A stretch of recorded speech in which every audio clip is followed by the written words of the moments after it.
If you are the kind of person who cares about what is under the skin and keeping that stuff healthy, why would you put anything on the skin that is anything less than simple, kind, and elevated to work for the work that you do? Click the link in the description to find out more.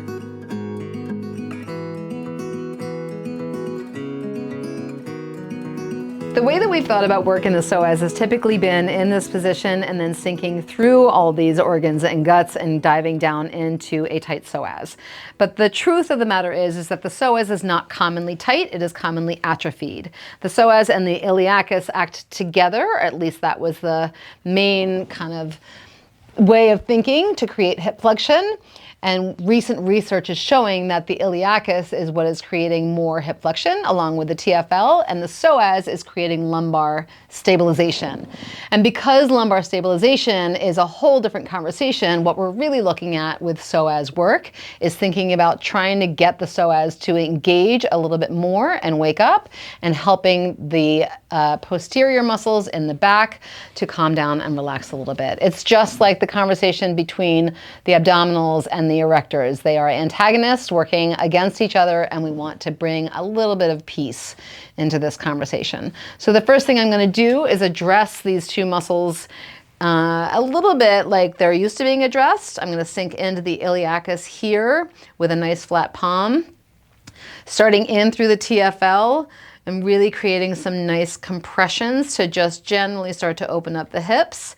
And I want to think about using my thenar eminence right into the iliacus and opening up some tension in here, and realizing that any kind of pain that's happening from hip flexion is going to come from a very tight iliacus. So I'm just trying to open these two up a little bit. As I sink in, I want to pull the leg a little bit into lateral flexion because that's going to soften the TFL, the iliacus. So this is a nice way to ease into this work and start to pay attention to the relationship between these two muscles, how they're used to being thought of, and giving them some new information. So as I start to work into the psoas itself, I want to think about the fact that I'm actually not working into the psoas, but I am starting to create a new awareness for my client about what their psoas is and what it actually does. So typically with psoas work, we're thinking about creating hip flexion to engage it. But at this point, what I want to do is create a hip posterior tilt to ask the psoas to engage. So I'm going to ask my client to do a couple different things. I want her to think about bringing her ASIS up towards her ribs and or pushing her low back down towards the table. My hands are sinking up into the erectors and into the QL. So as I slide under, I'm pushing up. And then as she counteracts that, she's pushing down into my hands, and I can ask her to pull her belly button down towards her spine. And all three of these things are going to ask the front of the back to contract more, and then push that work down into the pressure that I'm applying into these muscles in the back that are typically overworked and very, very tired. So go ahead and do that for me. You're going to push down towards the table. Think about pulling your hips into a posterior pelvic tilt, and that tension I'm feeling in my fingers is really strong, but at the same time, she's starting to get an awareness of anything that's going on that is maybe new to her, or she's not used to feeling, and giving her that awareness of what her brain is asking her whole kind of abdominal region to do. And thinking about that as she sinks down a little bit with her thoughts into this muscle that lays on the front of the lumbar spine, asking it to stabilize the lumbar spine and bring a little new balance into all of this work. With my client on her side, I can now work with these two muscles a little bit differently and get a little bit different awareness, a new awareness for her into how these muscles are acting with and against each other. So I've got her leg bolstered here, and I've got my left hand hooked around the ilium, the front of the ilium, the ASIS. My fingers are into the iliacus just a little bit. And with this position, I can do a couple of different things. I can create a nice opening of the low back and start to start to bring awareness into and help relieve a lot of that low back tension.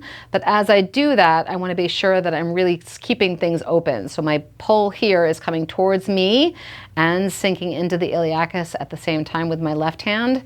And my right hand is just kind of pushing up away from that whole SI joint and opening up any hypertension that lives down here and starting to help the this whole combination of events to relax a little bit.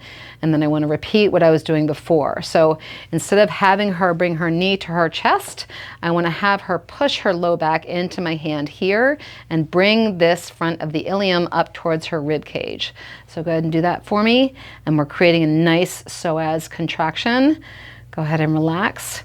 If your client is unable to do those things, that's just a good indicator that they don't have a lot of neuroconnectivity or neuromuscular awareness into that psoas muscle. And so asking them to do that repeatedly is going to start to get that connection going and get that muscle to wake up again and start to really bring balance into all of these structures. So I'm going to do that again. I'm going to apply some pressure with my palm right into the low back. My direction is going forward and up. And then again, sinking in here into the iliacus and pulling towards me. So go ahead and push your low back into my hand and pull that front of the hip up towards your ribs. Good. If I feel any contraction in my left fingers, I know that she's starting to create hip flexion, and I don't want to do that. I just want lumbar stability. Excellent. Go ahead and relax. And as she relaxes, just focusing on the muscles that have been really tense. I'm not going to go into the psoas and do any hands-on work. For a psoas that is atrophied, there is not anything we want to do in terms of digging and opening, but we do want to pay attention to the muscles that have been overachieving and overriding.